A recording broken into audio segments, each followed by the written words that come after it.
Glory to Jesus Christ. Today is day 5 of the Nativity fast, Thursday, November 19th. It's amazing after just day 5 that we're hearing themes about fasting that are already even being repeated. We've heard already about the theme of being quiet. In the second Maxim of Father Hopko, it was pray as you can, not as you think you must, that we have to be careful of thinking that we know the answer to things. We've heard about not being a glutton. And so today, and overeating. And today we're going to pick up on some themes about, again, there's things that we don't know. We're going to pick up on a theme of being awake and alert. That's another important facet of fasting, to be awake and alert to what's around us. And that connects directly to almsgiving, which is another thing that we'll pick up today as we start to read from Scripture and the Maxims. So the first thing we'll hear is the epistle reading for today, which is from 1 Thessalonians chapter 5, verses 1 to 8. But concerning the times and the seasons, brethren, you have no need that I should write to you. For you yourselves know perfectly that the day of the Lord so comes as a thief in the night. For when they say peace and safety, then sudden destruction comes upon them, as labor pains upon a pregnant woman, and they shall not escape. But you, brethren, are not in darkness, so that this day should overtake you as a thief. You are all sons of light and sons of the day. We are not of the night nor of darkness. Therefore let us not sleep as others do, but let us watch and be sober. For those who sleep, sleep at night, and those who get drunk are drunk at night. But let us who are of the day be sober, putting on the breastplate of faith and love, and as a helmet, the hope of salvation. So we're hearing the theme today of that we are in the light, not in the darkness, and that connects directly to Jesus Christ. He is the light. And if we're walking with him, we're not in the darkness. We're not doing bad things like getting drunk at night, that we're walking in the light. And then it says that, therefore, let us not sleep as others do, but let us watch and be sober. And this is another important aspect of fasting that we should think about, and that's to be awake and alert. We should see things around us, not be numb to things around us. An example of that would be the rich man in the parable of the rich man and Lazarus, who doesn't even notice that there's a man at his doorstep every day. That man is not awake and alert.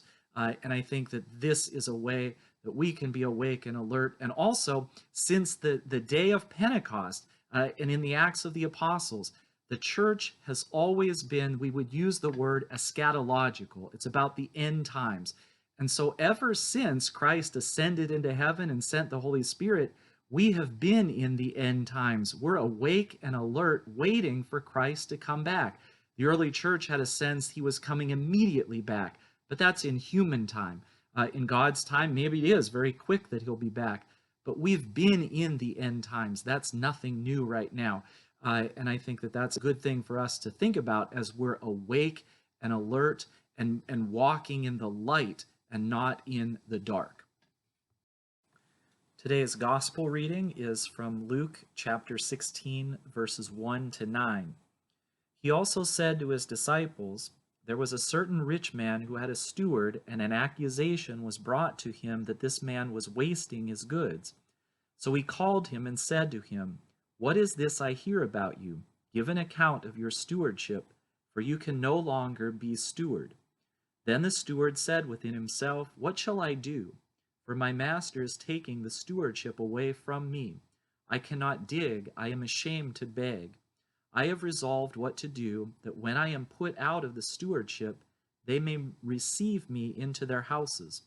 So he called every one of his master's debtors to him, and said to the first, How much do you owe my master? And he said, 100 measures of oil. So he said to him, Take your bill, and sit down quickly, and write 50.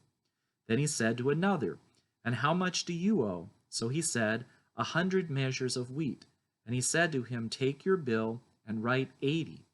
So the master commended the unjust steward, because he had dealt shrewdly. For the sons of this world are more shrewd in their generation than the sons of light. And I say to you, Make friends for yourselves by unrighteous mammon, that when you fail, they may receive you into an everlasting home. So today we'll go a little bit out of order. We won't go right to Father Hopko's Maxims, but we'll go right to our reading from the Church Fathers. And for today, very specifically, I want to read from the blessed Theophylact.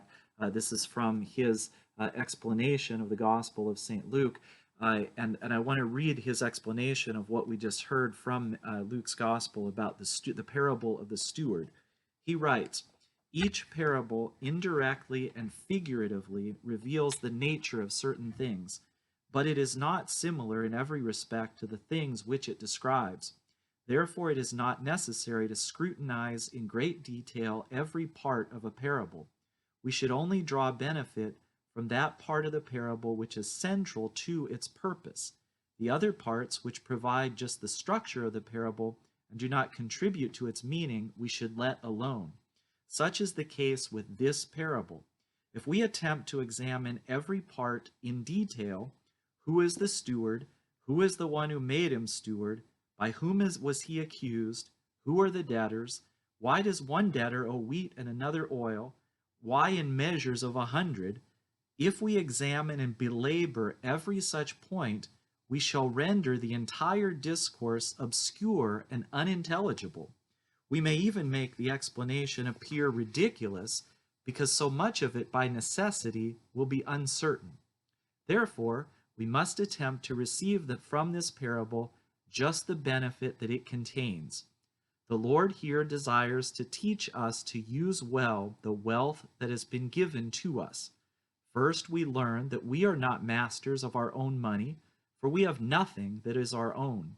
We are merely stewards of things that belong to another, namely our divine Master, who has entrusted those things into our hands so that we might use them well and as he directs.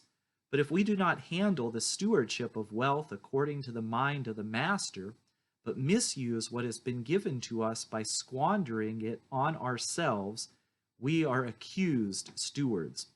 For it is the will of the Master that we use what has been given to us for the needs of our fellow servants, and not for our own pleasures. When we are accused and about to be removed from the office of steward, namely when we are about to be taken from this life, and to give an accounting of our stewardship after our departure from this life, if we are wise, we understand what we must do even at this late hour. We must make friends for ourselves by means of this mammon of unrighteousness, which is the money and wealth the Lord has given us to spend for the needs of our brothers and fellow servants, but which we have hoarded for ourselves. So this is a lesson in stewardship. We don't own anything, and what we have has been given to us by the Master, by the Lord, and we must fulfill the needs of our fellow servants with this, and not for our own pleasures. And so I think this is a fairly simple, yet kind of hard to hear explanation of this parable, and it connects directly back to the epistle that we need to be awake and alert, because a reckoning is coming. Have we been good stewards of what has been given to us? And on this day, I think we can be thankful to God that we've been able to hear this particular parable and learn from the blessed Theophylact how to really be able to hear this. Now let's move on to Father Hopko's Maxims. We're on to number 9. And the maxim is, sit in silence 20 to 30 minutes a day. I will never forget, I think it was about 1995, that Mother Christophora, who's the abbess and still is the abbess at the Transfiguration Monastery in Elwood City, Pennsylvania, she gave a retreat, and she started the retreat by telling people to sit silent for 5 minutes. Now remember, this was before cell phones, before all the technology that we have now, and no one could do it. Nobody could sit there and be quiet for 5 minutes. Everyone had to lean over and ask something about the person to the person next to them. Nobody could do it. So he's saying 20 to 30 minutes, and even then, people couldn't do it for 5 minutes. So I think this is a challenge, but something that is, again, it's necessary for us to just be quiet, just turn everything off. All the technology we have, they have on and off buttons, and so rarely we use those buttons because they just stay on. So be quiet and take the time during the day to be able to do that. And again, that helps us in prayer and is a beautiful part of fasting as well. 20 to 30 minutes a day, try to just be quiet. Our next maxim from Father Hop goes number 10, do acts of mercy in secret. And scripturally, we know from Luke's gospel that we should do things and not expect anything in return. So that would connect to doing something in secret, that we're not looking to have a pat on the back when we do something. We're not looking to have an attaboy, way to go. We're just doing it. It also connects to that fasting itself. We do it in secret. Yes, we do it communally. We all know, yes, we're all fasting right now, but we're not proclaiming that in a prideful way to the world, or we're also not doing it in a sad way. So the two ways to think of that is we're not walking down the street looking all sad and going, oh my gosh, I'm fasting. And on the other hand, we're not walking down the street saying, look at me, I'm fasting, and how come you're not? We're doing it in secret.